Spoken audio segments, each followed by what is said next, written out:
Great. Hi guys, I am excited to share with you all. Let me get my PowerPoint pulled up. And while she pulls that up, I just want to give you a little background to Tracy. She's been with our program about 2.5 or 3 years as our occupational therapist. She's got a doctorate in occupational therapy from the University of Tennessee, Chattanooga, and did her bachelor's in sports and exercise science. And she really has an expertise in a very broad range of different settings for occupational therapy. She's worked in home health. She's worked in acute care, and she's also worked in continuum of care facilities. So she really kind of brings that really broad range of knowledge into the things that she loves here at the Cognitive Empowerment Program. And if you were with us for Brain Talk Live last week, we're going to be kind of unpacking some of the concepts she introduced there. But I'll go ahead and toss it over to you, Tracy. Thank you so much for joining us this week. Thanks, Megan.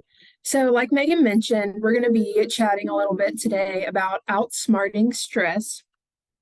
When we talk about stress, it can be defined as a state of worry or mental tension caused by a difficult situation.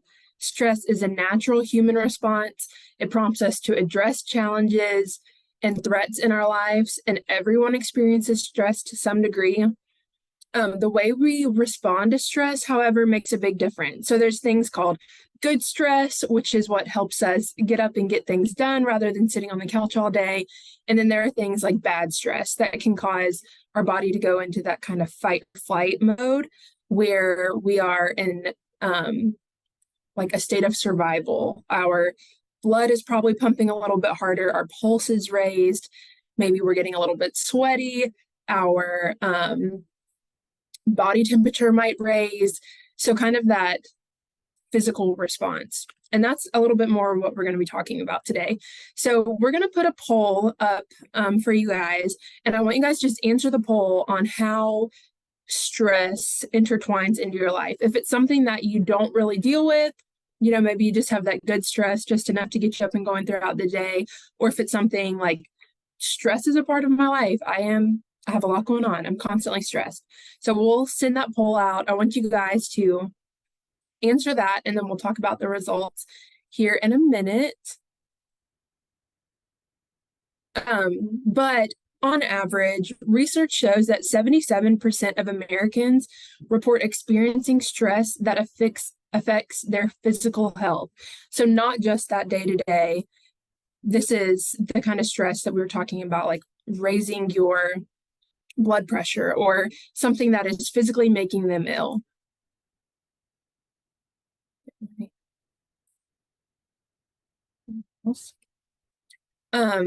Some causes of stress that can be found are personal health. So people worry about their illnesses and keeping themselves healthy.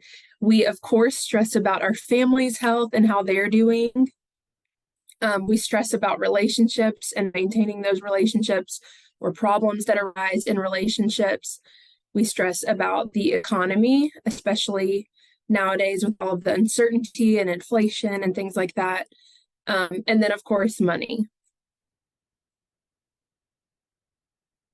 Research does show that stress, unfortunately, even though it is so predominant throughout our world, is the #1 cause of chronic illness.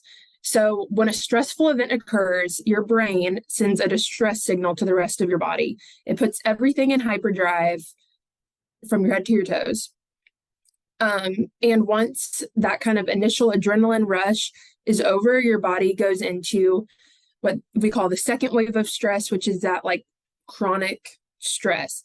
You can think of it as like a car running in hyperdrive on idle. So not going anywhere, but just kind of spinning its tires. Chronic low-level stress. So if you are significantly stressed about something like a new diagnosis or financial problems or job security or whatever that kind of chronic stress might be, or maybe you're in a high power position and that's a little bit stressful. Any of those kind of chronic stresses that linger throughout a lifetime or several months, keeps your hypothalamus, your pituitary gland, and your adrenal glands activated. So just because you're not in that like adrenal heightened state, high blood pressure phase, if you're still stressed about something and you're laying awake at night or waking up every morning thinking about something, whether it be in your control or out of your control, your body is remaining on hyperdrive. Your organs are literally heightened. And it can lead to complications. It can lead to damaging your blood vessels. It can lead to increased blood pressure. It can lead to adrenal fatigue, which is something that a lot of Americans face, and we'll talk a little bit about here in a minute. And it can also lead to an increased risk of stroke or heart attack. So that's why a lot of times you hear about, I feel like it's a Hallmark movie, but like people in high power corporate positions are more likely to have a heart attack. It is biologically true, because if you're running on stress hormones and kind of living in that state of survival, then you're causing strain and stress on your body physiologically as well. So Tracy, I got the results from our poll. I just shared them with everybody. And I am looking over the answers. We had the question, I find myself feeling stressed rather easily. Only one of you replied, this does not apply to you at all, and you are totally stress-free. Most of you are experiencing some degree of stress some of the time. And about half of us, I would say, are in that second category of a little bit of stress some of the time. About 40 of us fall into the category of this applies a considerable degree to me, or a good part of the time. And then only 8% applied to them all the time. So I would say we're somewhere in between 50% for some of the time and about 40% for most of the time. Yeah, so it is everywhere. Stress is everywhere. And I feel like in our fast-paced world, it's just getting worse. We're all living a little bit faster. We're all trying to get more done. We're all trying to check off more boxes in our day. And it takes a toll. And sometimes because we have that just general stress in our day-to-day lives, little things that maybe wouldn't have stressed us out as much before stress us out a little bit more now. So it's just something to be mindful of. And I know it's a lot of information to take into consideration, and talking about how stress is the number one cause of health issues seems dramatic and overwhelming, because stress isn't necessarily something that you can control. I want you all to know why we're talking about it. So stress is not something that we're like, oh yeah, this would be a good CEP live topic. We're talking about it because it is everywhere and it can be detrimental to your health. So maybe we're not able to control how much stress we have in our lives, or how we react. Some people just get more stressed out than others. Unfortunately, it's in our genes and there's nothing that we can do about it. There's no, magic formula to not stress people out. But we will talk a little bit about knowing the signs of, oh, my body's been in hyperdrive for a little while, and talk about some things that we can do to help manage stress, because you can take your foot off the gas pedal. So, if something traumatic happens or something that sends your body into hyperdrive, our goal here is not to prevent you from getting stressed, but it's to help you with taking your foot off that gas pedal, slowing down, and reducing, not eliminating, the stress from your lives, hopefully lessening the impact. So one of the things that I mentioned on the last slide is adrenal fatigue. Maybe you have heard that word, maybe not. It's kind of big right now. It's something that a lot of people are talking about. We talk a lot about our adrenals and being fatigued. I feel like it wasn't really a conversation topic, but now I kind of see it everywhere.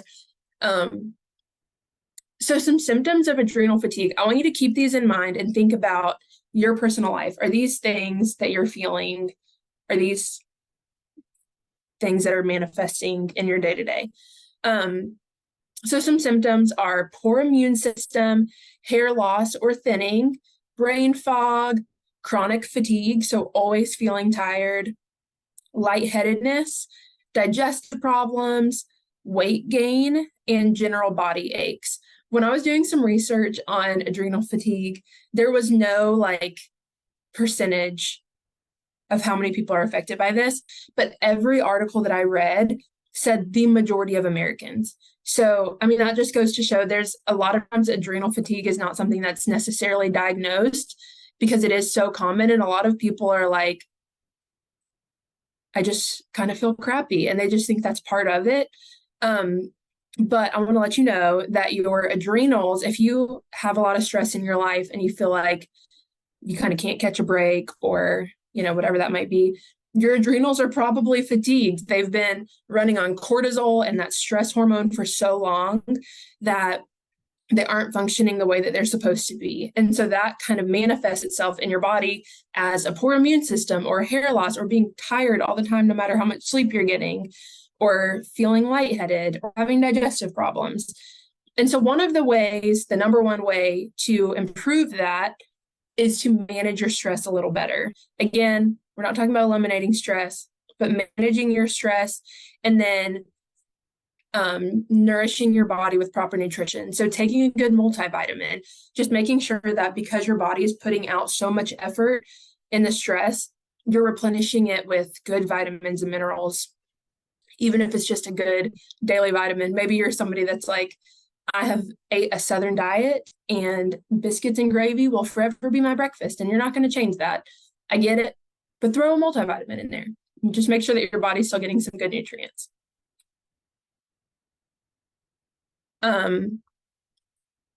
So next, we're going to talk a little bit about stress and cognition. So, of course, the reason that we're all here is because we're talking about the brain. And so I want to let you know that chronic stress can cause structural changes in your brain. One of the articles that I was reading said that brain fog is not just a symptom of stress. And I love that because I think a lot of times we're like, I'm being forgetful because I'm very stressed out. But it's not just a symptom. It's not just because you're stressed out. It's because you're damaging your body with the amount of stress that you're putting on it. So if you are living in kind of that survival state or that state of constantly feeling like you're on edge or stressed out to the max or whatever that might be, there is research, longitudinal research, that shows that it can cause hippocampal shrinkage, so shrinkage of your actual brain matter, can cause reduced plasticity. Plasticity is just what makes our brain be able to relearn different things. So, for example, like if somebody has a stroke, they are possibly able to relearn some of the things that their brain kind of turned off with the brain damage. So plasticity is just remaking those connections. It also alters neuron shapes, so physically changing the shape of your neurons. It impairs the connectivity, so your brain is like a bunch of little spark plugs constantly communicating with each other, telling each other, all of the little neurons, what they need to be doing. And the connectivity in that can actually become impaired. And then you can actually see a decreased cell count in your brain matter if you're living in that constant state of stress. So what that looks like could be the symptoms of it, could be brain fog, forgetfulness, even difficulty with decision making, and lack of self-control, which seems a little bit scary. When I was doing this, I was like, I need to get my stress a little better under control. Not that I have a whole lot of stress, but I have a 1-year or a 2-year-old and a 3-year-old at home, and I work full time. So, I mean, stress. So just managing that stress so that you're taking care of your body, taking care of your health, and not letting it get to a point where you're living in a survival state and letting damage occur. So how do you do that? I know it's easier said than done. I just said I am preaching to myself with this PowerPoint. But some ways that you can look at reducing stress are physical activity and balanced nutrition. So getting those good leafy greens in, eating lots of protein, reducing your sugar, and then getting active. So whether that be walking or whatever that might be, creating boundaries and giving yourself grace. Again, I know that this is a hard one to do, but I want to encourage you to not be afraid to set up boundaries. Don't be afraid to say no. If you have a full schedule and your family is wanting to schedule something else on top of an already busy Saturday, don't be afraid to say no. Give yourself the grace, set up those boundaries, and do what's best for you. Create a routine with time for self-care. So setting up a good routine, whatever that looks like for you, and leaving time for yourself. Spending quality time with your family and friends. And I mean quality time, not I spend time with my husband all the time because we live in the same house. It's not always quality time. So making sure that you're being intentional with your time and taking time to sit down and do something that is meaningful rather than just sit next to each other on the couch while you watch TV at night or something like that. And then the last one is diving into mindfulness or journaling. So we'll dive into these a little bit deeper. But when we're talking about physical activity and a balanced diet, the biggest things that are recommended, especially when it comes to stress and anxiety, are yoga and Tai Chi. So these are two services that we offer here at the Cognitive Empowerment Program. Like Megan mentioned, Tina is going to be joining us here in just a little bit to show you all what Tai Chi looks like. I'm going to encourage everybody to stand up, unless you're driving, to stand up and join her and do the Tai Chi with her whenever she comes out. There is a professor, Dr. Herbert Benson, who is at the Institute for Mind-Body Medicine at Massachusetts General Hospital. And he has devoted the majority of his career to researching how people can counter the stress response because of how damaging it can be, by using a combination of different approaches that elicit relaxation. So we're counteracting that survival stress response by relaxing our body and focusing on more mindful, slow down things. And one of the number one things that he recommends and that he has good research on is yoga and Tai Chi, because they uniquely facilitate fluid movement. So you're moving your body, you're activating your muscles, you're getting your blood pumping, you're incorporating deep breathing. So these two specific exercises uniquely incorporate breath work. And then you're working on your mental focus. Megan can speak a little bit more to this, and I'm sure Tina will once she joins us. But specifically with these two, typically as you're practicing, you're focusing on your body and just kind of your situation in general, rather than whatever is stressing you out. I mentioned creating boundaries and giving yourself grace, and I came across this quote and I loved it, so I had to put it in. I think I should put this on my fridge. We all should write it down and put it on our fridge. It says, "I don't have to take this day all at once, but rather one step, one breath, one moment at a time. I'm only one person. Things will get done when they get done." So I think, like I mentioned, especially in today's world, it's so fast paced and we are encouraged or pressured, I guess, to check off as many things as we can in one day. So I want to encourage you to remind yourself that you're only one person. So if you have to work a full day and then, come home and take care of your loved ones and cook dinner and clean the house and do the dishes, and you also have a load of laundry in the washing machine, to just take the day one step, one breath, one moment at a time. Give yourself grace. If things don't get done, they don't get done, and that's okay. I was listening to a podcast one day and heard an analogy about ornaments, like Christmas ornaments. And she was talking about how, like, if you're juggling so many different things and you have some things that are glass ornaments that cannot hit the ground, like eating or taking care of a family member, or, some things that you cannot drop. But there are other ornaments that you're juggling that are rubber and will bounce, and eventually you will have to pick them back up, but you don't have to right now. So maybe it's the dishes in the sink. That is something that you can drop and pick back up later. I know sometimes it doesn't feel like it can be something that's dropped, but just giving yourself that grace to reprioritize and think about what really needs to get done right now, rather than trying to just get everything done at once. When it comes to establishing a routine can just ease frustration for everyone. I know sometimes it feels like a chore to like write down what needs to happen and when, but especially if you have more than one person involved, whether it be a spouse or a loved one or kids or whatever, having a routine so that everyone knows what to expect can help ease frustration and stress.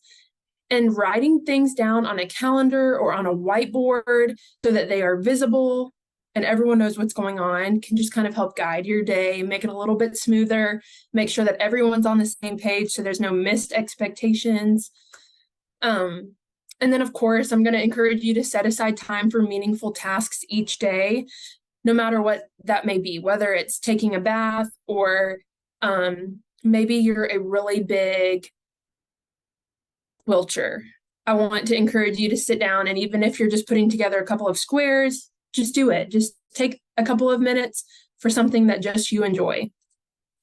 And don't rush and overcomplicate tasks. I've said it 100 times, but in today's world, I want to encourage you all to not fall into the cycle of getting everything done and being, the most productive person in the world, and just set your own pace. Don't rush it. Don't overcomplicate it. When it comes to laundry, you don't have to, do the 500 different things that come with doing laundry. You don't have to iron everything.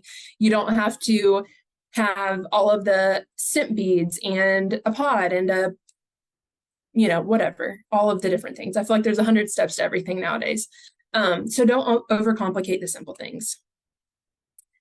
Quality time. This is my favorite thing to talk about. I think it's so easy, especially if you're living with somebody, to get into that. We spend all of our time together because we're together all the time, but that doesn't necessarily mean that you're spending quality time together. So picking up a task, whether that's playing a game or something different. We had a member here at CEP who talked about how they had stopped going to the theater because their lives have changed and they just hadn't gone in a really long time because things look different. And they encouraged themselves to go. They went and bought tickets and they just did it. They just went to the theater together and they had the best time because they were doing something meaningful. They were spending true quality time together, doing something that they love.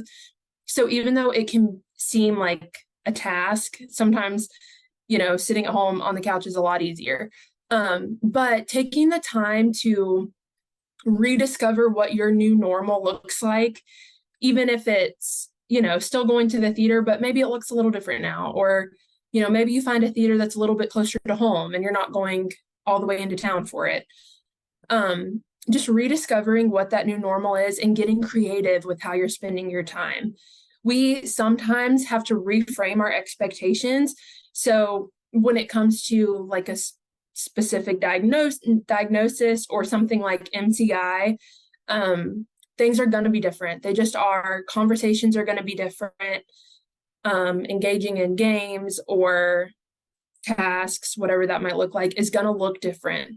So reframing our expectations, figuring out what the new normal looks like, rediscovering what our strengths are, all of that is very important. Just don't let your quality time suffer. Research does show that people who enjoy close relationships with family and friends receive emotional support indirectly helps to sustain them at times of chronic stress and crisis. So sometimes when we get a new diagnosis or something crazy happens in our life, we kind of shut the doors. But research shows that it's better for your health and better for your mental health and your quality of life to really lean into those relationships instead of shutting them out. And then the last one that I mentioned was mindfulness and journaling. So something that I like to encourage people to do, even if you're not like physically writing journaling, is to just think each morning or each night, whatever works best for you, today, what am I grateful for? Maybe today you're grateful that you're healthy and you're not in the hospital. Or maybe today you're grateful for your growing family and the number of grandkids that you have. Or maybe today you're grateful that you have clean water to drink. Just taking the time to really rethink and reframe your thought process towards the positive rather than focusing on, I have this new diagnosis, or maybe it's an old diagnosis, but I have this diagnosis. Things are really hard for me now. I am no longer driving. I can't do what I used to do anymore. Instead, I want you to reframe it and think about things that you're grateful for, things that are happening today that you're thankful are happening, whether it's in your home or on the other side of the United States, whatever it might be. And maybe if you cannot think of anything that you're thankful for, if you're not thankful for your running water or, that you have electricity, then think about things that you're thankful for that you got to experience. So maybe you're not racing cars anymore, but maybe you're thankful for the 26 years that you were able to race cars and that you have that experience, because I will never race a car. I'll never know what that feels like. So just being thankful for what you have in front of you and what you have had can reframe your thoughts and kind of alleviate some of that stress. But the most important thing, the big takeaway, is that there's no right or wrong way to manage stress. Like I mentioned at the beginning, there's no formula I can give you. Unfortunately, I so wish I could, but there's no formula for how to not have stress in your life. There is just finding a way to manage your stress or a way to reframe your thought process so that your stress isn't dominating your life or isn't dominating your relationships or your family's lives. So when we have stress, it kind of spills over into every aspect. Everyone can feel when we have stress. So the important thing is just finding something, whatever that might be, that works for you to kind of be your outlet and you reframe your thoughts and get back on that positive track. So.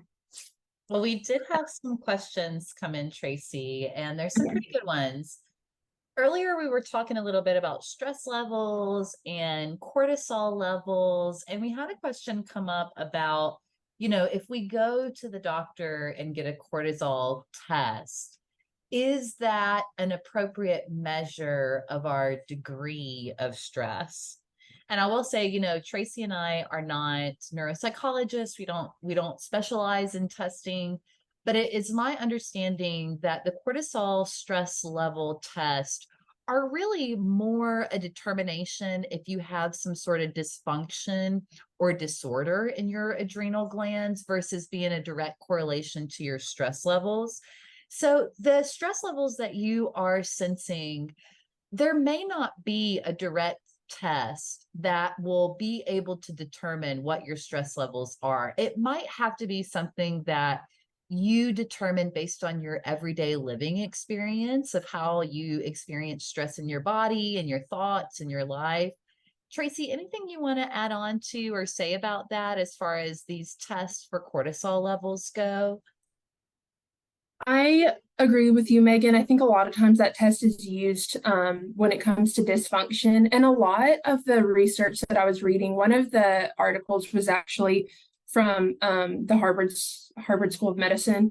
And one of the things that they talked about is like once you've entered a chronic stage of stress, so initially you have all the heightened hormones and increased adrenaline and increased cortisol and all of that. And then once it's been there for a while and your body is like, oh my goodness, I'm still in danger or I'm still feeling threatened. It goes into like a different form of stress. So it's not as much like the spiked cortisol. It's more of the like increased blood pressure, the difficulty with breathing, things like that. So it would be a good question for your doctor because again, we are not physicians. However, I do think that there's no good for stress. It's just in the moment. Yeah, great answer, Tracy. We have another question about a participant on the program today who says that they do yoga in the morning. Is that enough, or should they incorporate Tai Chi?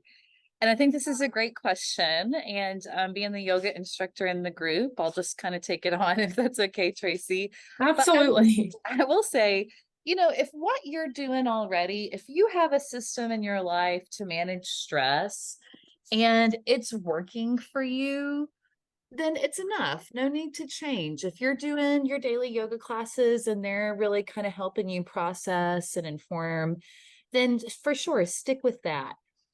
Sometimes it's not enough. Sometimes we need to add more on, or maybe even expand what we've been doing. So it really takes a little bit of a level of awareness of, where are my stress levels at today? Is this working for me on a daily basis, a weekly basis, or do I need to add additional layers of support underneath me? I know myself, I'm going to a lot of yoga classes, and sometimes it's more of a workout session than it is a sit down and process and integrate and rest session. So, think about what you're doing. If it works and it's balanced, stay with it. But if you need extra avenues for movement, for mindfulness, I will say Tai Chi is a little different modality than yoga. We would say it's certainly a little bit more of a moving meditation. And so there are some benefits if you want to explore. One thing I'll say is, we know from studying cognition that when we do something unfamiliar, that there's a certain benefit to that with our nervous system. If we've been doing yoga every day for the past 15 years, it may be a little bit less effective than adding on something new like Tai Chi and starting with a beginner's mindset, if you will. So we'll leave that. Just if you're, reconsidering or maybe even reevaluating the stress relieving activities that you have. Jim, who is one of our favorites here, said, can you help avoid some stress by having a written plan for each day's activity? Absolutely. We know that from CEP Live and our cognitive calendar training, that just having a plan can be helpful, but maybe not being too stuck to the plan. Tracy, any thoughts about that? Yeah, I totally agree. A routine can be super, super helpful until it gets to the point where it's a little too rigid. So keeping a good track of what all needs to be done in the day is a really good idea. If you have appointments that are at a specific time, that's also a really good idea.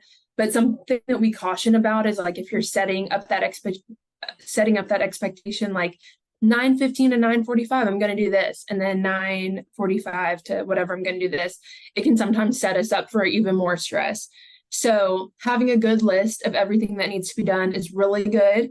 But again, also giving yourself that grace that if something needs to be pushed to a different day, that's totally fine as well.